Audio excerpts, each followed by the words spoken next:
ওসমান গনি বলেছিলেন, শুনে নাও, আখিরাতের যে তিনটি মঞ্জিল, প্রথম মঞ্জিলের নাম হচ্ছে কবর। বিশ্বনবী বলেছেন, যে ব্যক্তিটা কবরে বেঁচে যাবে সব জায়গায় বেঁচে যাবে, যে লোকটা কবরে ফেঁসে যাবে সব জায়গায় ফেঁসে যাবে। হে আল্লাহর গোলাম, রসুলের উম্মতের দল, তাই আমি যখন কবরের কথা শুনি তখন আমার হৃদয়টা আল্লাহর ভয়ে থরথর করে কাঁপে। অতএব কবর হলো আখিরাতের প্রথম মঞ্জিল, কবর হলো আখিরাতের সূচনা। কবর থেকে যে বেঁচে গেল সব জায়গায় বেঁচে গেল। অথচ আল্লাহ বলছেন, আল হাকুমুত তাকাসুর হাত্তা যুরতুমুল মাকাবির। যে কবর থেকে বাঁচবে সব জায়গায় বাঁচবে। মাটির কবর গৃহে শোয়ায়ে দিলাম যারে, ডাকলেও শত কেউ কখনো আসবে না হায় মাটির বিছানা ছেড়ে। মাটির কবর গৃহে শোয়ায়ে দিলাম যারে। নবী রাসূল সাহাবা ইমাম আল্লাহর ওলি যত আছেন শুয়া কবর গৃহে, লক্ষ কোটি শত, ডাকলে শত কেউ কখনো আসবে না মাটির বিছানা ছেড়ে। মাটির কবর গৃহে শোয়ায়ে দিলাম যারে।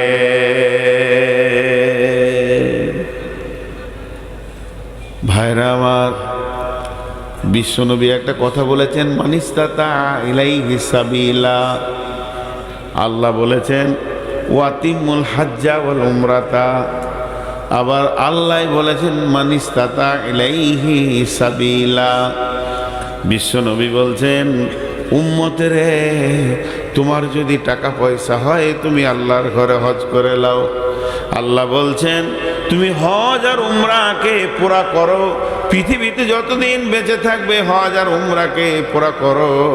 আর সেই আল্লাহ আবার বলছেন, মানিস্তাতা ইলাইহি সাবিলা, তোমরা মক্কায় এসো যদি তোমার ক্ষমতা থাকে। এখন আমি আপনাদেরকে বলছি, ভাই, টাকা আছে হজ করেন, টাকা আছে উমরা করেন। টাকা যদি নাই, হজ আর উমরা করার তো কোনো দরকারই নেই। তুমি গরিব, তোমাকে কষ্ট করে হজে যেতে হবে, এ ব্যাপারে তোমার জন্য ফরজ নয়। তবে শুনেন, যদি টাকা পয়সা না থাকে, আমি একটা জায়গা বেড়াতে যেতে বলবো। সেই জায়গাটার নাম হচ্ছে কি, আমি মক্কা যেতে পারলাম না, আমি মদিনা যেতে পারলাম না, আমার দ্বারা হজ উমরা ফরজ হলো না, আমি ফরজ কাজ করতে পারলাম না, এর জন্য আমার গুনাহ হবে না, কারণ আমার জন্য মাপ আছে, টাকা নাই। তবে শুনেলেন, টাকা হয়ে গেছে, দার্জিলিং চলে যান, দার্জিলিং যান, পুনে যান, আর কোথাও ভারতবর্ষে যত দর্শন জায়গা আছে, দীঘার সমুদ্রে সৈকত দেখে আসেন। আমি আপনাদেরকে মানা করব না, যেহেতু আল্লাহর কালাম পাক পাওয়ার দিয়েছেন, সিরু ফিল আরদি কাইফা কানা আকিবাতুল মুকাদ্দিবিন। জমিনের উপরে সফর করো, জমিনকে তয় করো, জমিনের ভিতরে বিচরণ করো, দেখবে কে কেমন অবস্থায় আছে। যারা পৃথিবীতে আল্লাহকে মিথ্যা বলেছিল তাদের অবস্থান দেখবে। সেই আল্লাহ বলছেন, হে আমার গোলামের দল, সিরু ফিল আরদ, জমিনকে তুমি ভ্রমণ করো, তোমার জ্ঞান বাড়বে। কিন্তু আমি একটা কথা বলছি বন্ধুরে, সবগুলোকে সমন্বয়ে রেখে আমি একটা কথা বলছি, যদি আপনি একটু সময় পান, কাজে আছে কাজ করেন, বাজারে কাজ আছে কাজ করেন, মাঠে কাজ আছে কাজ করেন, ঘরে কাজ আছে কাজ করেন। যদি একটু সময় পান, ক্লান্ত লাগলে, বসতে মন গেলে মসজিদে বসবেন। আর যদি একটু বেড়াতে মন যায়, পৃথিবীর কোথাও যেন না, একটা জায়গা যেতে বলবো, ও জায়গাটার নাম হলো গোরস্থান। গোরস্থানে গিয়ে কিছুক্ষণ দাঁড়ান, দেখবেন কবরগুলো কি অবস্থায়, লাখ লাখ মানুষ নিরালিয়া নিঝুম পড়ে আছে। যারা বড় বড় মাস্তান নীরবে শুয়ে আছে, কত মার্ডার করলো, কতজনকে দুনিয়া ছাড়িয়ে দিল, সে মাস্তানও চুপ করে শুয়ে আছে। নবীজির কবরে যান, বিশ্ব নবীকেও কবর মাফ করেননি, শুইয়ে দিয়েছেন।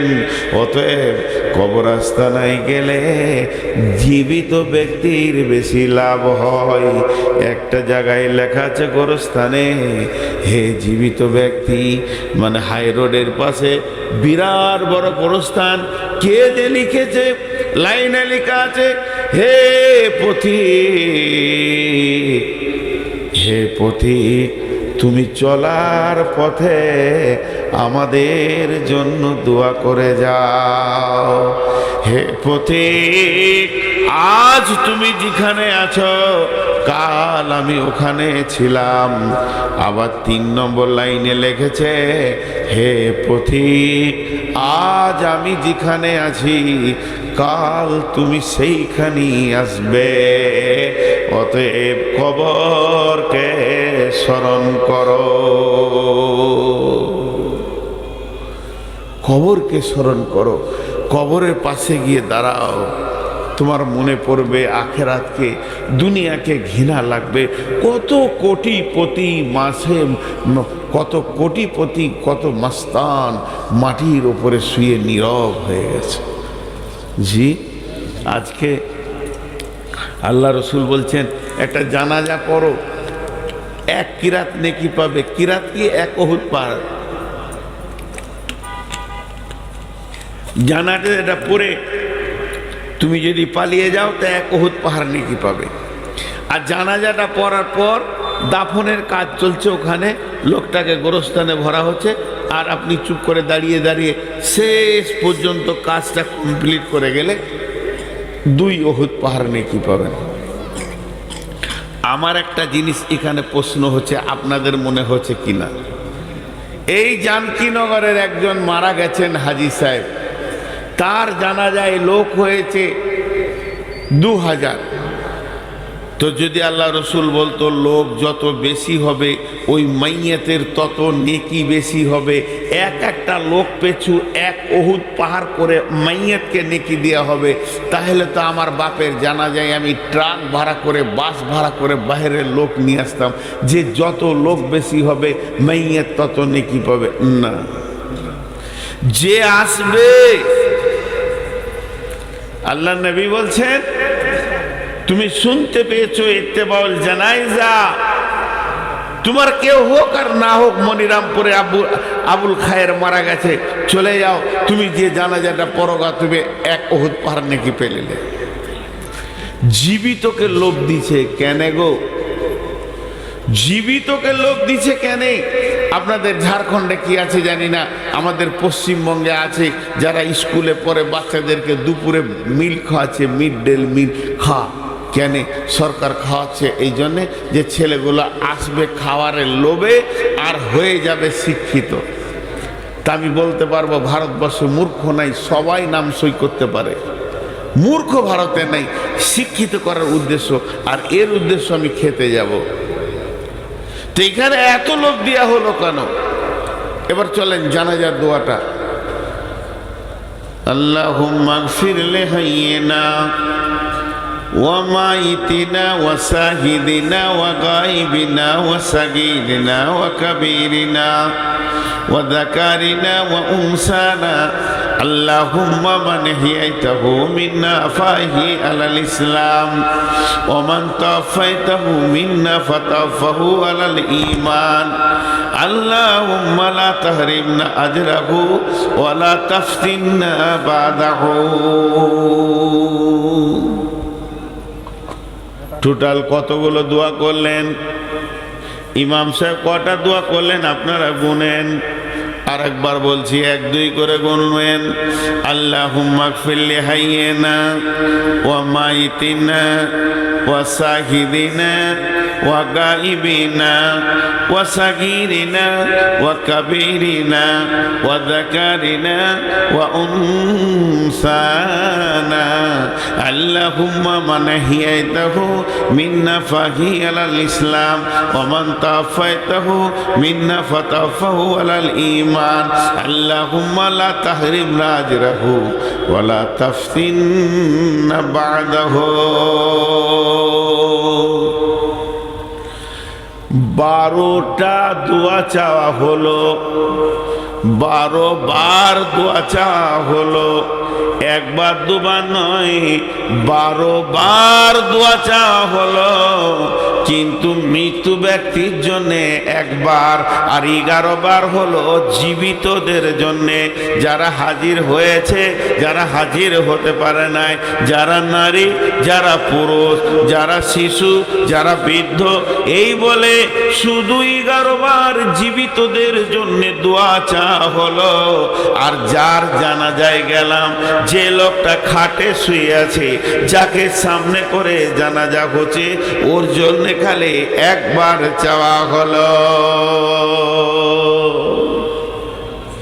হিসাবটা বুঝেন।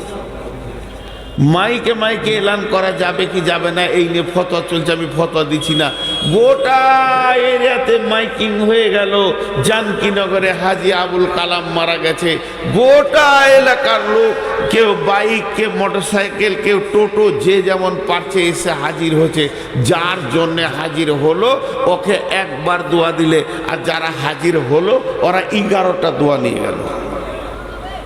কেন এত লাভ? কেন শুধু দোয়া নিয়ে গেল না, 2 উহুদ পাহাড় নিয়ে নেকি নিয়ে গেল, এটাও যোগ হলো।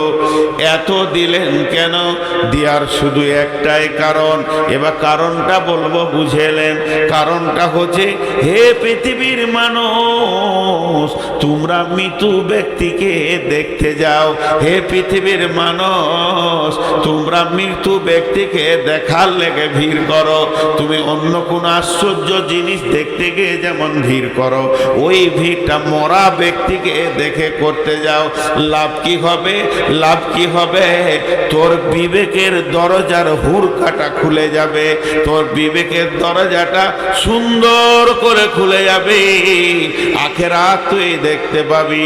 তার মানে হচ্ছে, মৃত ব্যক্তিটা তোকে জ্ঞান দিবে, শিক্ষা দেবে। মৃত ব্যক্তিকে কথা বলতে পারে নাকি? না না না, ও কথা বলবে না, কিন্তু তোকে জ্ঞান দিয়ে চলে যাবে। এবার একজন দার্শনিক বলছেন, হে জীবিত ব্যক্তি, তুমি মৃত্যুকে দেখে যদি জ্ঞান না পাও, হে জীবিত ব্যক্তি, তুমি মৃত্যু ব্যক্তিকে দেখে যদি জ্ঞান না পাও, হে জীবিত ব্যক্তি, তুমি মৃত্যু ব্যক্তিকে দেখে যদি জ্ঞান না পাও, তাহলে পৃথিবীতে এমন কোনো মাদ্রাসা নেই, এমন কোনো জামিয়া নেই, এমন কোনো ভার্সিটি নাই, এমন কোনো বিশ্ববিদ্যালয় নাই, এমন কোনো কলেজ নাই তোমার মতো গাধাটাকে মানুষ বানিয়ে দেবে। কারণ একটা মৃত্যু ব্যক্তি যখন দুনিয়া থেকে চলে যায়, ওকে দেখলি তোমার বিবেকের দরজা খুলবে কি খুলবে?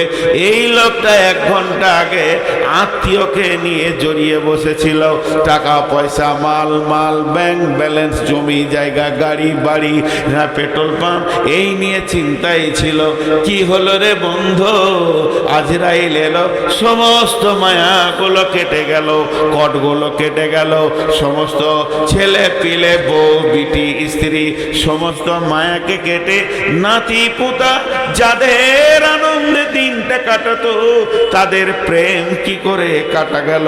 জমি জায়গা, ঘর বাড়ি, পুকুর বারাং, অট্টালিকা, দোকান মাকান সব ছেড়ে দিয়ে খালি হাতে কবরে গেল, একটা টাকাও নিয়ে যেতে পারলো না।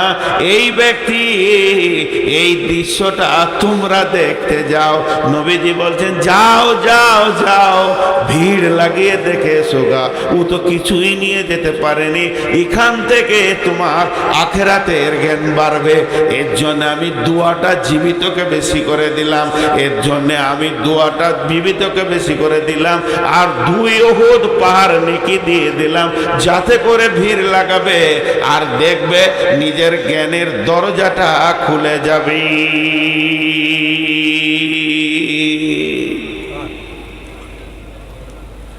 কি ভেবেছিলি তুই এতদিন? কোন নিশায় ছিলি? ইয়া আইয়ুহাল ইনসানু মা গাররাকা বিরাব্বিকাল কারীম আল্লাযী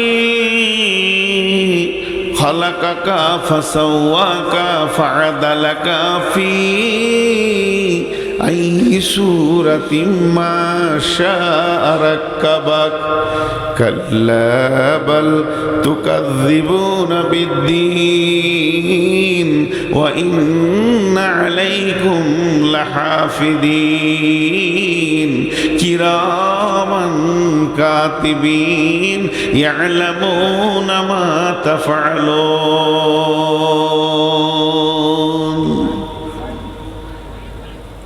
ইশারায় বলছি, খুব বিপদে পড়ে গেছিলাম আমি।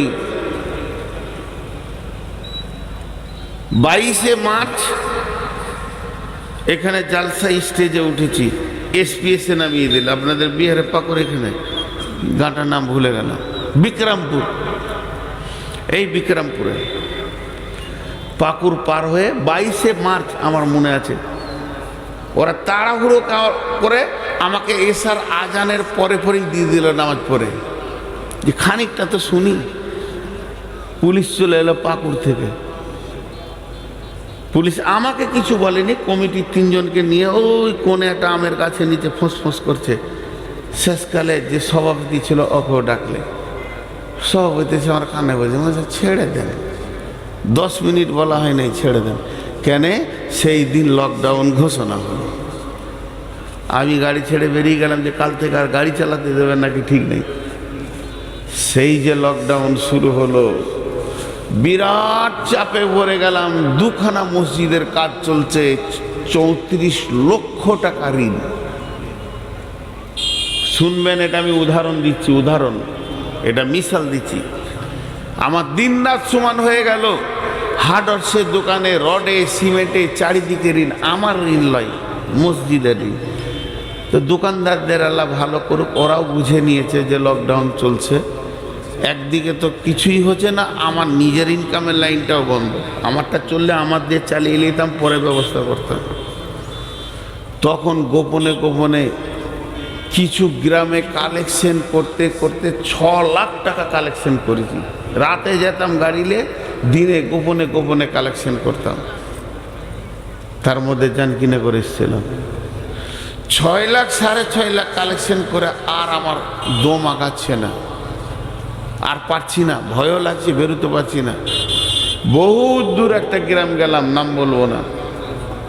এক মহিলা, মেয়ে মানুষ, বয়স অনেক বেশি, 65-67 বয়স। আমাকে বলছে, বাবা তোমার চেহারা কেমন লাগছে গো?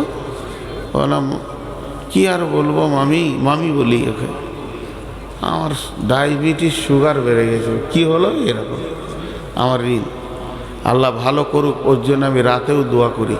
30 লক্ষ টাকা আমাকে দিল, একদম ক্যাশ, ব্যাংকে লয়, পাঠিয়ে দেবো লয়, এরকম এনে সামনে ঢেড়ি লাগিয়ে দিলে 30 লক্ষ। আমার রোগ ভালো হয়ে গেল। একটুকু উপকার, সামান্য উপকার পেয়েছি, আজও তাদেরকে আমি ভুলতে পারি না। ওই কঠিন দিনে যারা আমাকে 10 টাকা 1 টাকা দিয়েছে তাদেরকে ভুলতে পারি না। তা আল্লাহ বলছে, শুনেলে পৃথিবীতে তোর যে উপকার করে তুকুই ভুলতে পারিস না। ইয়া আইয়ুহাল ইনসানু মা গাররাকা বিরাব্বিকাল কারীম। তাহলে আমার উপকারটা একবার তুই ভাব। তোর মাথার মগজ থেকে পা পর্যন্ত তো আমি কয়েক কোটি টাকার মাল দিয়ে রেখেছি, তাহলে কি আমি আল্লাহ তোর উপকার করিনি? এ মুসলমান, ও মানুষ, তোমাদের কি হয়েছে? তুমি সবাইকে মনে রেখেছো যে এই উপকার করেছে তাকে তুমি দেখা করো, রাস্তা দিয়ে দেখা না করে তুমি যেতে পারো না। হে মানুষ, তুমি যে উপকার করেছো তার বাড়ি তুমি যাও, তাকে তোমার বাড়ি নিয়ে এসো, তার সঙ্গে কেমন সম্পর্ক রেখেছো? তাহলে আমি আল্লাহ কি কিছু করিনি? আমার ঘরটা কেন তুমি ছেড়ে দিয়েছো বলো?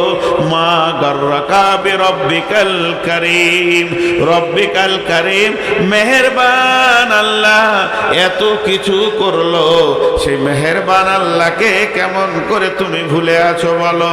আল্লাযী খালাকাকা ফাসাওয়াকা ফাআদালাক ফি আই সূরাতিন মা শাআ রাক্কাবাক, যে আল্লাহ তোমাকে বানালো, সুন্দর করে বানালো, যেখানে যেটা প্রয়োজন সেটা দিল, বাহ্যিক চেহারাটাকেও সুন্দর তিনি করলেন। ফাআদালাক ফি আই সূরাতিন মা শাআ রাক্কাবাক কাল্লা বাল তুকাযযিবুনা বিদ্দীন, তোর জবানে এত ক্ষমতা কি করে হলো তুই কিয়ামতের দিনকে মিথ্যা বলিস? আল্লাহ বাল তুকাযযিবুনা বিদ্দীন ওয়া ইন্না আলাইকুম লাহাফিদিন, আল্লাহ বলছে তোর পেছনে আমি সিকিউরিটি রেখেছি, গোয়েন্দা রেখেছি রে, তুই আমার আওতাভুক্ত রয়েছিস। কিরামান কাতিবিন, সম্মানী লিখককে রেখে দিয়েছে, তুই আমার সঙ্গে যত বদমাশি করছিস সমস্ত গুলো লেখা যাচ্ছে। ইয়ালামুনা মা তাফআলুন ইন্নাল আবরারা লাফি নাঈম, ভালো কাজ করবি তো জান্নাতে যাবি, ওয়া ইন্নাল ফুজ্জারা লাফি জাহিম, বেঈমানি করবি তো জাহান্নামে যাবি। আমি আল্লাহ কম নই? আমি আল্লাহ তোর পেছনে গোয়েন্দা রেখে দিয়েছি, তোকে কি একটু ভয় হয় না আমার ব্যাপারে? এত উদাস উদাস, এত উদাস হলি কি করে ভাইরা আমার? তাই আল্লাহ বলছেন আলহাকুমুত তাকাসুর হাত্তা যুরতুমুল মাকাবির, দুনিয়ার প্রাচুর্য, দুনিয়ার মাল, দুনিয়ার গাড়ি বাড়ি জমি জায়গা তোকে আখিরাতকে অন্ধ বানিয়ে দিয়েছে। তুই দুনিয়ার প্রেমে এত পড়ে গেছিস, দুনিয়ার প্রেমে এত পাগল হয়েছিস। গামে দুনিয়া মা করকে গম গামে আস, হামা গম হা ফরুতন আজিয়াস, গামে দুনিয়া মা করকে বেহুদাস, হিচকা সে দর দুনিয়া নয়া সুদাস। ইয়া ইলাহি বদে তু তৌফিকম, रहबनुमा जुजबे जिया तहकीकम, जहां बिरादर नुमानत बकर दिलंदर जहां फरे बंदबास, मकुंता के एबर उम्र के दुनिया पुस के बेसियर कसे चेतु परवर दकुस, चुहन रफ्तान कोना जाने पाक, चबर तख्ते मुर्दाने चबर रोए खा। শেখ সাদির কবিতা দেখেন, শেখ সাদির কবিতা।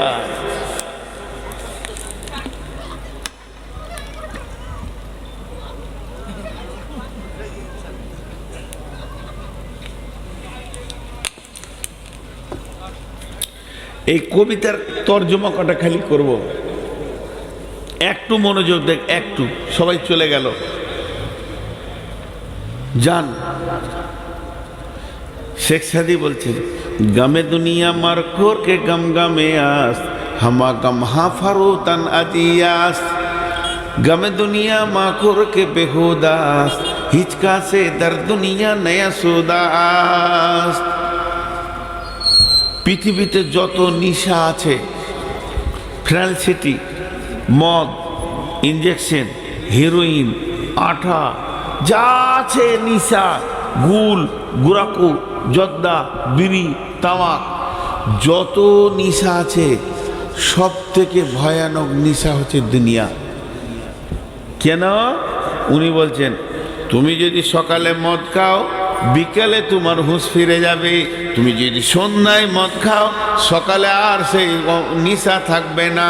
সমস্ত নিশা একবার হয় আর একবার কেটে যায়, কিন্তু যার ভিতরে দুনিয়ার নিশা ঢুকে গেছে ওকে আজরাইল ছাড়া এ নিশা কেউ কাটাতে পারবে না।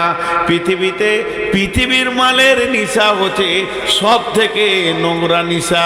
মদ খায় মাতালে, লুচ্চাতে বেঈমান নোংরা লোকে, কিন্তু দুনিয়ার নিশা এত ভয়ানক নিশা, এটা আলেম ওলামা মৌলবি মুফতি সবাই খায়।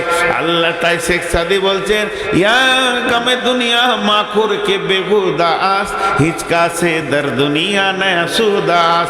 অথচ আল্লাহ বলছেন বারবার নাহনু নারযুকুকুম ওয়া ইয়াহুম, পৃথিবী নিয়ে চিন্তা করিস না রে, তোর পৃথিবীটা কি করে চলবে আমি আল্লাহ দায়িত্ব নিয়ে নিয়েছি।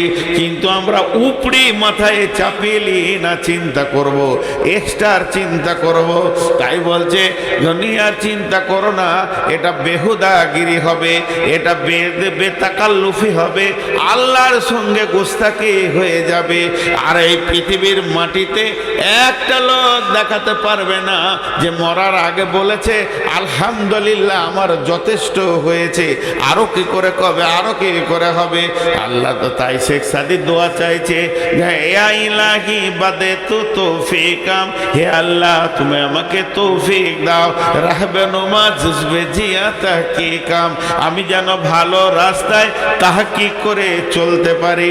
এরপরে শেখ সাদি বলছেন যাহাই বিরাদার নুমানাত বাকার, দিলান্দার যাহা পারি বান্দবাস, মাকুন তাকে এবার উম্র কে দুনিয়া পোষ, কে বেশিয়ার কাছে চেতু পারওয়ার দাকুস, চুহাঙ্গের আফতান কোনাত জানে পাক, চেবার তাকতে মুরদানে চেবার রুয়ে খা।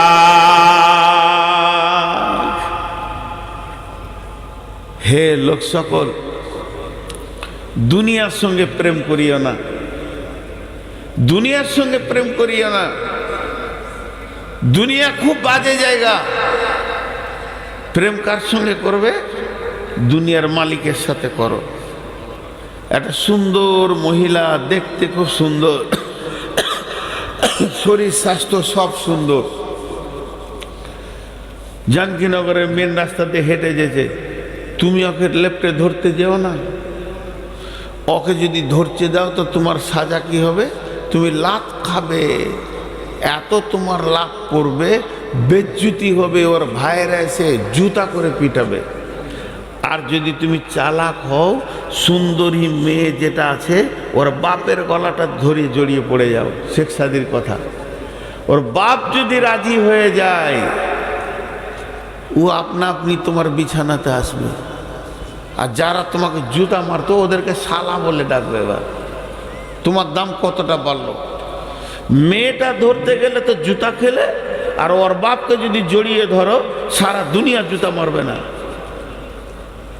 তুমি চালাক, ওর বাপ রাজি হলো, ও তোমার কম্বলের তলায় চলে এলো, আর যারা জুতা মারছিল তারা তোমার শালা হয়ে গেল।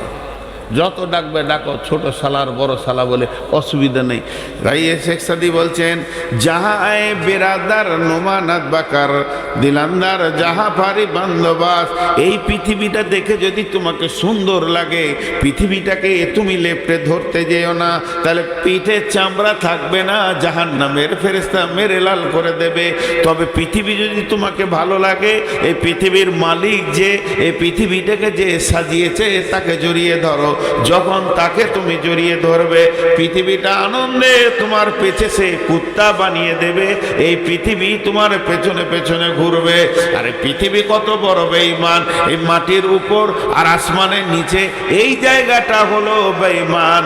এই জায়গাটা কেমন বেঈমান? কেসিয়ারের কাছে চেতু পারওয়ার দাকুস। এই বেঈমান তোর মতো কত মানুষকে ভালোবেসেছে আর তাদেরকে কবরে পাঠিয়ে দিয়েছে, তালাক নিয়েছে। মানছে, এই ধন মানছিল তোমারও দাদার, সে মরে গিয়ে আজ হয়েছে বাবার। বাপের মালিতে তুমি ওয়ারিস হইলে, কাল ছেলে ওয়ারিস হবে তুমি মরে গেলে। তার মানে এর প্রেমের কোনো ঠিকানা নাই। তোমার দাদাকে নিয়ে আনন্দ দিয়েছে, তোমার বাপকে দিয়েছে, তোমাকে দিয়েছে, তোমার ছেলেকে দিবে। তাহলে এর উপরে তুমি ভরসা করো না। চুহাঙ্গের আফতানে কোনার জানে পাক, চেবার থাকতে মুরদানে চেবার রুয়ে খা।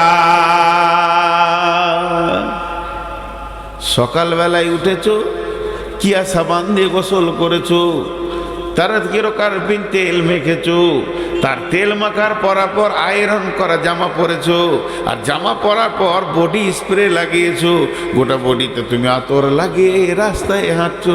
দেখতে ভালো লাগবে, সেন্টও ভালো লাগবে, কিন্তু মধ্যখান থেকে আল্লাহ যদি জানটাকে টেনে বের করে নেয়, তোমার এই আতরগুলো গন্ধে শেষ হয়ে যাবে। হে পৃথিবীর মানুষ, হে পৃথিবীর মানুষ, তুমি হুঁশিয়ার হয়ে যাও, কবর তোমার অপেক্ষা করছে। আজকে টোটাল কথা বলে একটাই ছিল যে আমরা ধোঁকার জগৎ থেকে আসলটা যেন দেখতে পাই, ধোঁকার জগতে থেকে নিজেকে হারিয়ে না দিয়ে আসল জগতের দিকে নিজের নজরটাকে ফিরাই। এটাই ছিল বক্তব্যের বিষয়। আসল হলো সেই কবর, যে কবরে বাঁচলো সব জায়গায় বেঁচে গেল, যে কবরে ধরা খেলো সব জায়গায় ধরা খেল। 3 মিনিট 12:30 হতে আজকে 5 তারিখ, গুন্ধাইপুরে জালসা, কাছাকাছি 2টা জালসা। এর জন্যে নিয়ত করেছি গুন্ধাইপুরে মহিলাদের কথা বলবো ইনশাআল্লাহ, আপনারা আমন্ত্রিত। ওখানে মহিলাদের বিষয়ে কথা বলবো। আজকে এই পর্যন্ত সমাপনী দিচ্ছি, মাত্র 3 মিনিট। আপনাদের কাছে কিছু চাইছি, কেউ দেনেওয়ালা আছেন? কিছু দেনেওয়ালা, আমি আর অ্যামাউন্ট বলবো না। মোতাকাব্বিরের কাছে নিয়ে নেওয়া হলো, ইউসুফের কাছে নেওয়া হলো, আজফরুল ভাইয়ের কাছে নেওয়া, যথেষ্ট দিয়েছে। আওয়াল ভাই চেয়েছে, আমিও বলেছি, দোয়া দিচ্ছি আল্লাহ যেন আরো বরকত দান করেন, আরো বরকত দান করেন। তবে আমরা যেগুলো বলি একটু উল্টা হয়ে যায়, যে ভাই টাকা দেন, এটা ভুল। তো এটাই প্রচলিত যখন, তো এটাই ঠিক, এটা মানুষ বেশি প্রচলিত করে নিয়েছে নিজের মতো করে। কিন্তু আসলে হচ্ছে ভাই আপনার আখেরাতের ব্যাংকে কিছু জমা করেন, এটাই মেন। টাকা ওরা দেয়নি, বরং আখেরাতের ব্যাংকে জমা করেছে। আল্লাহর কাছে একটা অ্যাকাউন্ট নাম্বার আছে, সেইখানে জমা হয়ে গেল 2 লাখ 2 ঘরের। ততএব আপনারা যদি কেউ কিছু জমা করতে চান আখেরাতের ব্যাংকে, নিজের নিজের খাতাতে, আমল নামা নামে একটা খাতা আছে, তা আপনারা একবার আল্লাহর রাস্তায় লাব্বাইক দেন, আল্লাহর রাস্তায় বলেন। 3 কলম আছে। আমার কপালে 3 কলম জুটেছে।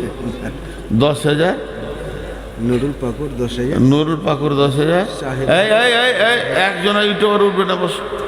এই ইউটিউবাররা সব বসো, এই দেখো বসতে বলছি তো। সাহেব পাকুর 2,000, সাহেব পাকুর 2,000, আর মুসলিহউদ্দিন জানকীনগর, মুসলিহউদ্দিন জানকীনগর 8,000। তো ভাই আর কেউ আছেন? সবারই জন্য দোয়া করে দেবো একসঙ্গে। এই তোমরা বসো। আল্লাহর গোলাম আর কেউ আছেন দেনওয়ালা? যাক, আমি একবারে স্বাধীনতা দিয়ে দিলাম। যটি লোক বসে আছেন অন্তত মুসাফার